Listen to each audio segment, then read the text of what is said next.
keetiin sakalame gachiisu rifnin jiru nammiidhame yaadame si fannaaname qalbiina addaatiru sortuu qalbii koo simboosuutume baddee yaanni koo fiigii kottume dhagaan gargar caabe deebeen fayyuu wal mararfannaa wal dhaban wayyuu seeda yaada kee gurdumeen ceehuu dadhabaa seeka kee dhabee gumgumeen boqonnaa dhabaa yaanni kee barbaada naqee qalbii koo waadaa halkan hirribaa dammaqee tan si barbaada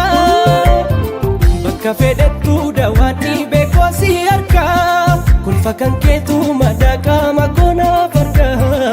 ani kanaafan maraadhee qalbii koo dhabee kuttu sukkumii naaf dhidhiibii lafee cabee si malee anaaf addunyaa na fuula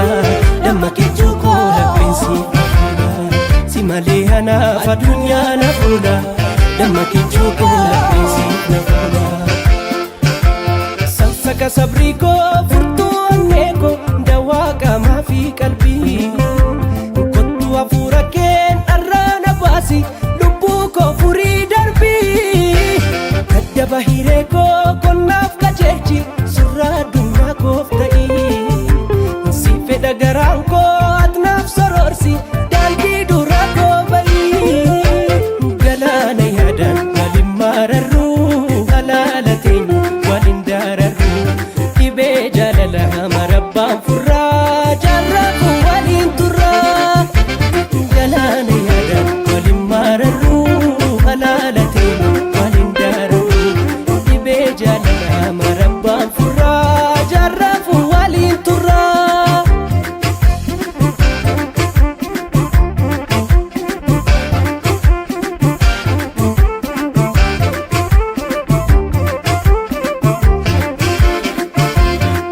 falfalaan faalamee wala baaba'uu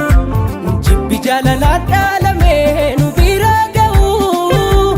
markaba jaalalaa irratti mana jaarrannaa haala fulaa tarkaanfannee koowwan jaalannaa isa joojiru koo naaf taatee duniyaa dhuunfaa gadoo hiree koo si toofee narraa urgufaa imala dheeraa si argachuuf duulan taasisu amburtee seeraa wareegaa mana baasisoo anu farjoomee si argachuun imaana nu waliif uumee waliin jiraanna anu farjoomee si argachuun imaana nu waliif uumee waliin jiraanna halkan manaa bakkoo si faana bulee subiin ka'ee jeeqamaa suuraa kee sammuu koo keessatti kuule hafuura